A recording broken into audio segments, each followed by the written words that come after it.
I would like to begin by acknowledging that we are in Treaty 1 territory and that the land on which we gather is the traditional territory of the Anishinaabeg, Inuit, Anishinaabe, Dakota and Dene peoples and the homeland of the Métis Nation.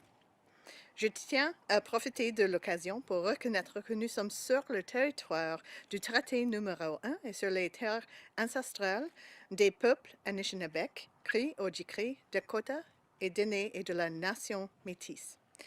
I am pleased to be with you here today on Earth Day as our Manitoba government announces a very exciting initiative for provincial parks just like this one here. As you know, the responsibility of protecting and preserving our treasured parks leaves a green legacy for future generations. Within the current reality of the COVID-19 pandemic, our provincial parks serve a very real and immediate need in providing peaceful sanctuary and needed respite for Manitobans by allowing us all to reconnect with nature. Our parks are not for sale, and our government is pleased to invest in long-term sustainability of our provincial parks, which will ensure they remain treasured public assets for all Manitobans. On this note, I now invite Premier Pallister to announce a bold new initiative that will build and maintain our provincial parks for the future. Premier. Thanks very much, Minister. It's great to be with you. What a beautiful day in Manitoba. Beaudry Provincial Park's a treasure like all of our parks are. And it's great to be here at Beaudry Park to celebrate Earth Day today. I have been told that I am one of 4 or 5 Manitobans that's biked the entire Trans-Canada Trail, and I can tell you the memories I have of experiencing the outdoors in Manitoba are great memories. You know, the best way I think to create an environmentally conscious person is to take a walk around a place like this, to explore the outdoors in our province. That's when your environmental consciousness comes alive. That's when you begin to understand the harmony that can only exist between people and nature when we are fully engaged in doing our part to leave this province and this country a better place, not just fiscally, not just in terms of social supports, but in terms of things like the parks of our province. So we know that, and I've never seen as many people at Beaudry Park and a number of our other parks as I have in this past year with COVID. I think because of the Stay Safe at Home initiative that a lot of Manitobans spent much of the past year in order to protect themselves very close to their neighborhoods and homes. But because of that, they also needed some offsetting activities, and I think being in our parks is one of those offsetting activities they really pursued. So we were one of the only provinces that made a sincere effort to just keep our parks open so people be able to use them and enjoy them. And I know that not just individuals, but families and their pets were certainly frequently here using this beautiful place. Our parks have helped in many ways, I think, to help Manitobans get through the stress and the anxiety, the mental health issues that are real through this COVID pandemic. And I think the natural beauty that you see around you, the recreational opportunities are really vital as we move forward. They provide solace and relief, yes, but they also provide that physical well-being and that sense of mental and spiritual well-being that is critical to a quality of life. So our government's really proud of the many provincial parks that we do operate for the benefit of enjoyment of Manitobans. They're precious assets. As Sarah said, never for sale, for development, and today that's what we're talking about. This year's theme of Earth Day is Restoring Our Earth. I think that's very timely, given the reality of the challenges that we face right now with this pandemic. And so today it gives me tremendous pleasure to join with my colleague Sarah and say that we are announcing a $20 million Manitoba Provincial Parks Endowment Fund. This fund is designed to preserve and enhance and modernize our provincial parks for the future. And that endowment fund is going to focus on the sustainability and long-term viability of our provincial park system while enhancing the visitor experience that we have. The Provincial Parks Endowment Fund will be managed by the Winnipeg Foundation, and it's expected to generate as much as about $1 million annually in ongoing funds. Funds will be dispersed through a process that involves Manitobans, the users of our parks, and it'll involve stakeholder engagement as well to determine project priorities on an annual basis. The fund will be able to support a variety of projects, including development and maintenance of trails and boardwalks, improvements to amphitheaters, shelters, playground equipment, docks and launches in some cases, as well as park road maintenance, habitat restoration and enhancement, historical assets and cultural sites, infrastructure to support programming, machinery, operational equipment, municipal servicing infrastructure, campground enhancements, a very big part of our parks network, and interpretive infrastructure as well, as we see here with some of the displays that add to the quality of understanding that we can develop among those who have the chance to use our parks. So this endowment fund is going to encourage also private and philanthropic contributions. Part of it will be allocated and designated for matching on a 2-to-1 basis, so that donors can offer their support to their beloved provincial parks. We already have, I'm told, close to $1.5 million of private donations that have been offered for that as a consequence of that matching. So what that means is that our announcement today will be a multiplier, generating even more support for provincial parks. That matching formula is one we've used in the cultural community to great effect, and the arts community as well, as you recall, for a number of very notable projects.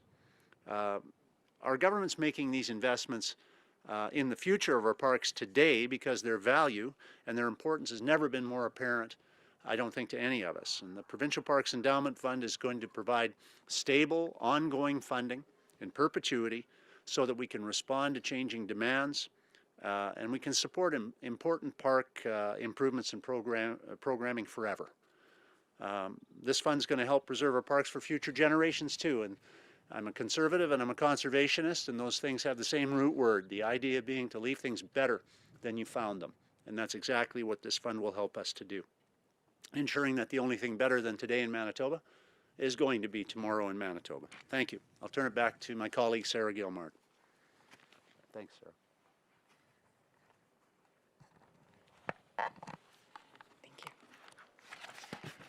Thank you very much for that, Brian. Our province saw record numbers of campground reservations during the staggered opening of bookings in the past couple of weeks, as we doubled the number of bookings from last year. Clearly, this demonstrates that Manitobans have interest in and attachment to their provincial parks. The preservation of our provincial parks is a key component of our Made in Manitoba Climate and Green Plan, in which we have established our vision for Manitoba to become Canada's cleanest, greenest, most climate resilient province. We have made great strides in implementing our plan, including increasing our provincial biofuels content requirements for ethanol and biodiesel. By January 1st, 2022, Manitoba will be leading Canada in clean fuel concentrations. We've launched Efficiency Manitoba to help drive energy efficiency programs across residential, commercial, industrial, and agricultural customers. Developing a new energy policy framework that will inform the vision, objectives, and governance of Manitoba's energy sector and transform the market towards a low-carbon economy. Launching Manitoba's efficient trucking program that provides rebates for aerodynamics and other fuel-saving technology in order to cut fuel costs and reduce emissions. We're leading by example by adopting the first carbon savings account in North America and setting a cumulative 1 megaton greenhouse gas emissions reduction goal over the 2018 to 2022 period.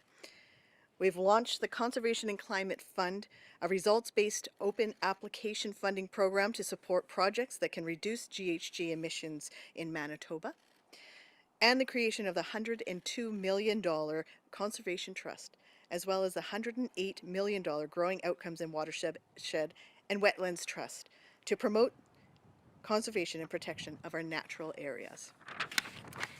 This announcement is a wonderful way to celebrate Earth Day, and we can all take a moment today, right here at this park, to appreciate the natural world around us. Thank you, merci, miigwech. I now invite members of the media to ask questions that they may have.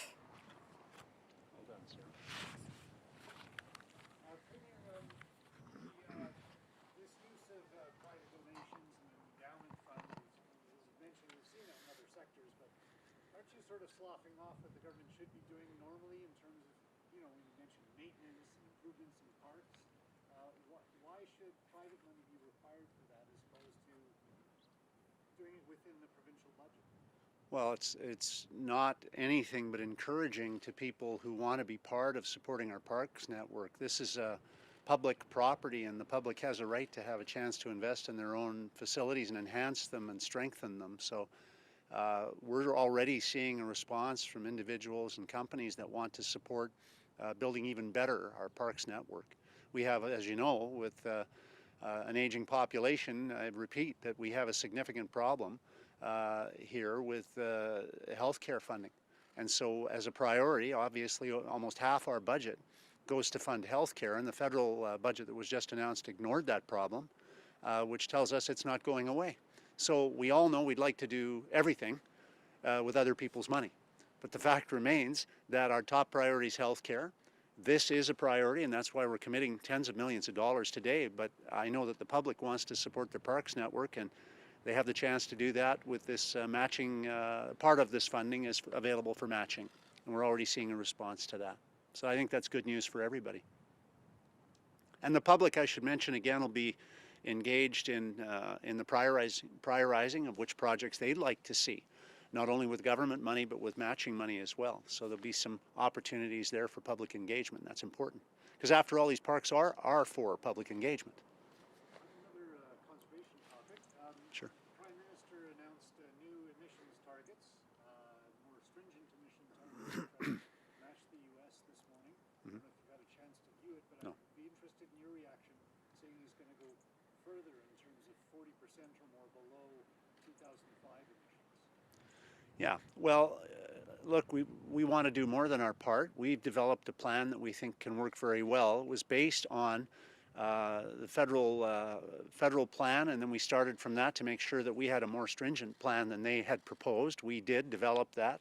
Thousands of Manitobans were involved in that process, and then it was rejected by the federal government, even though they accepted 5 other plans from 5 other provinces that were less stringent. We don't think that's fair. That's what's drawn us to defend Manitoba's Made in Manitoba Green Plan in court.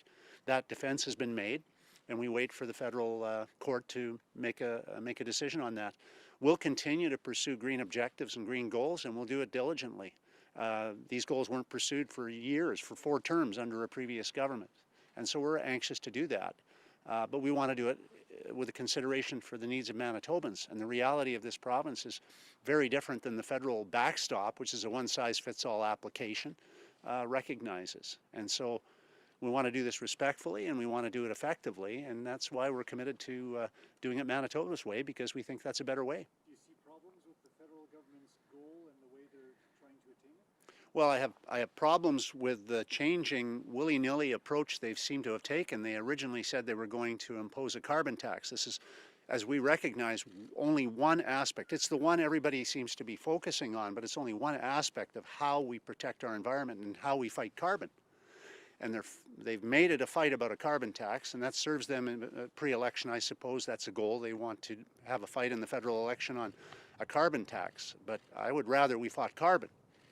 And our plan contains a page on our carbon levy, which would have been more effective than the one they originally proposed. Now they're proposing to go to 170, not 10, 20, 30, 40, 50 as they originally proposed.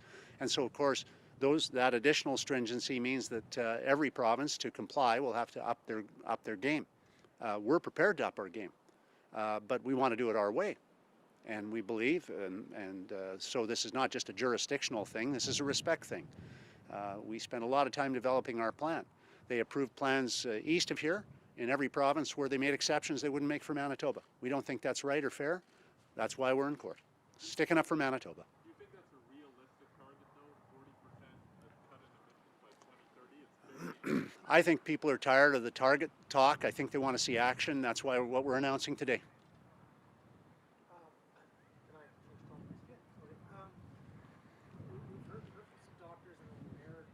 Yesterday saying they felt the current health restrictions that we announced with Dr. Rousseau don't go far enough, suggesting more of a lockdown. I'd like to get your response to that. Sure. Well, throughout this pandemic, we've had experts on the sidelines who have said that we're going too fast and too slow. We've had people who say we're doing too much and too little. Throughout this pandemic, we have all kinds of people who have critical input that they want to offer. I see a lot of that in the Winnipeg Free Press on a frequent basis. The fact remains that we have health experts, and we count on them for advice, and then we follow that advice. Now, we work together with them, and we have throughout this pandemic. We're going to continue to.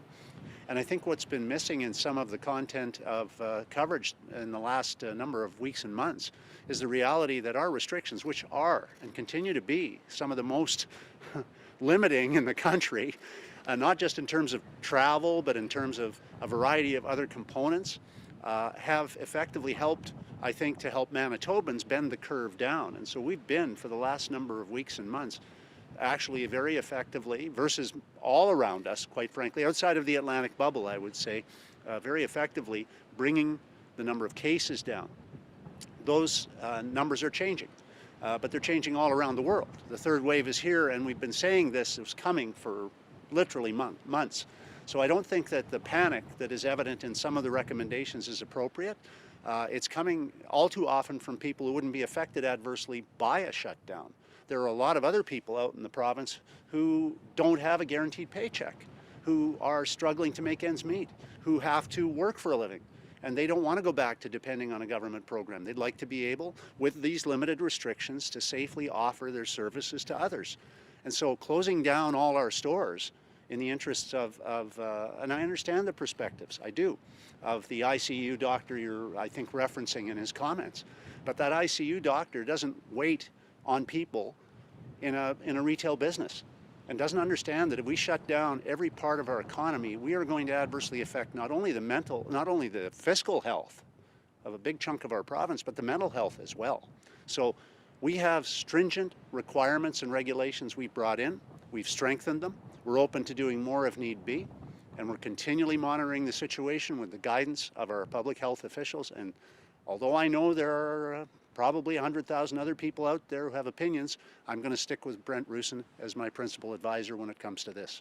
Dr. Atwell has referenced that there's been a couple cases of non-essential travel that's bringing COVID into Manitoba. Yes. Is Manitoba looking at doing anything that would restrict sort of that recreational travel? Well, we have the most stringent regulations, as you know, in terms of restrictions, isolation requirements, outside again of the Atlantic bubble in Canada.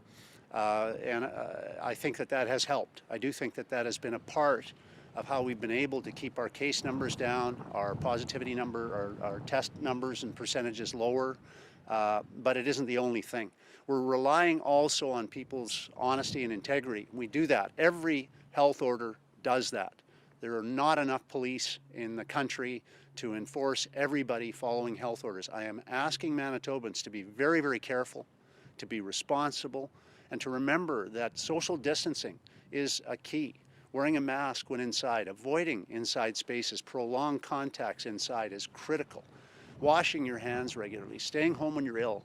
All of these things, as we follow those fundamentals, we can get through this thing. Vaccines are coming, slower than we'd like, but they're coming. And the Prime Minister, I know, is working his tail off to get more. And I respect that. So as those vaccines come, then we have that real hope that we get more and more closer to a herd immunity situation. But in the meantime, we have to remember to be very, very careful and very, very diligent in our behaviors. So get out and enjoy the outside with distance in parks like this one. The CFL announced yesterday that potential return for August. Do you actually see that being successful, where we might actually have people in the stands in Winnipeg for Blue Bombers? Oh, look, we're all hopeful. You know, you hope for the best, you prepare for worse. You know, this week we had major headway with North Dakota being able to get a few more people vaccinated. It's not a big number, but it's important. It shortens the waits that people have. It gets younger people in our province, like our daughters, gets their vaccines sooner, like many of you, get your vaccines sooner. This is what we want to do. We want to keep pursuing ways to get ourselves to a herd immunity situation. The sooner we can do that, the better. Randy Ambrosie is a great Manitoban, working his tail off, trying to get that league back going. I really like and respect Mr. Ambrosie. I hope that we can do that, but I think it's too early to start projecting on things like that. No, Sarah first. Sorry, Jeff, but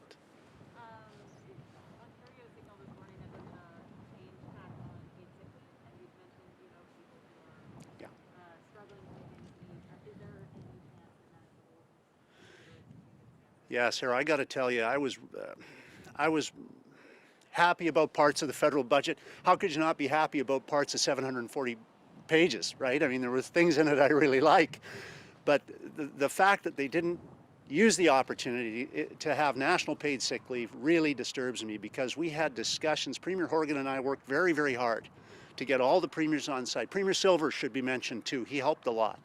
And we got every premier to agree that this was something we needed to do, and we had to develop a plan to do it. The Prime Minister said, yeah. But no, it's not happening, right? And this is really disturbing. So we're going to continue to pursue that. We've seen the federal government do some steps back since the budget on a couple of issues, and I hope this is the third one. The first was on childcare, where Minister Freeland went out yesterday and said one size does not fit all. And that's important, because Manitoba wants more childcare. Our rates are the second lowest in the country now, but the federal budget, when it came out, said, well, their goal was just to lower rates. Lower rates don't get more childcare. We want more childcare for more people. They changed, they stepped down on that. Secondly, the Prime Minister came out yesterday and said, because of the criticism he was getting on not talking about health care in that budget, that he would be open to discussing with the premiers restoring health transfers to a reasonable, sustainable level when the worst of the pandemic was over. That's a major concession, because up till now he's been saying when the pandemic was over. The third thing I hope they'll back down on is this lack of acting on the sick leave. We need a national program. We have absolutely need to help people be able to stay safe while at work, but be able to also go for tests and be able to be compensated to some degree. I'm not suggesting that everyone should make money off being sick. That's not what I mean. I don't want this misrepresented. But I do think that a sick leave program nationally is the right solution, and that's where we need to go. Well, we're continuing. I'm not giving up on the Prime Minister. He said he would undertake to do this. He's got a lot of things he's working on. I know that, but I see this as a major priority in this pandemic. With normal evidence that COVID-19 has spread through the air, has there been any talk in your government about fitted masks? And I know you've been asked this before, improving ventilation buildings, things like that. What's the discussion been? Sure. Well, we actually had invested before COVID, and this was fortunate, I think. We invested more than double the amounts that had been invested under the previous government in improving hard assets, hard government assets. So I'm talking about capital asset investments in things like PCHs, improving ventilation there, in improving wiring, fire detection equipment, things like that. So we had made significant additional healthcare investments, and specific to capital infrastructure had targeted those things. Of course, with COVID now, the issue becomes specifically the transmission of COVID. Yes, those discussions in terms of prioritization are underway, because as you know, we've committed significant dollars to investing in additional infrastructure investments, not just roads and bridges, but in hard assets as well. I can tell you for sure that with the new schools, new hospital facilities, expanded emergency facilities and the like, that the ventilation issue is obviously uppermost in everyone's mind, and I'm sure will be of the most modern and up-to-date variety. Yeah, I can't tell you specifically. I think Heather Stephenson, as the health minister, might be able to give you an update on discussions on that front. I know you referenced that we What's, sorry? Yeah, okay. Last question, if that's okay, guys, yeah. I know you referenced that we maybe focus too much on greenhouse gas and that target emission, but does Ottawa's target, does that encourage Manitoba to maybe do more at a 2030 level? Or are you satisfied with where we're at? Look, we're on an ongoing basis, we're discussing this issue. I'm a farm boy. I'm an outdoors guy. This announcement today is exciting for me. It's a real example of our commitment to helping make things better and greener for everybody. So on an ongoing basis, we're looking, and the minister is looking at ways to make this province a greener province. We're proud of our record, but we want to build on it. And so we have taken initiatives already. We continue to. Many of them, of course, in advance of any discussion by Ottawa of stepping up targets, without Ottawa's support and help. We are the greenest, cleanest province in terms of energy production, and we're going to pay for it for generations to come. For example, with our hydro production, we get zero credit for that from Ottawa. Other provinces are given credit for getting off coal in 5 years. We got off coal 2 years ago. So again, I say, Manitoba has a great green plan. We're enthusiastic and sincere about doing even more. And frankly, that's why I say we need to have respect for our Manitoba record and for our Manitoba efforts.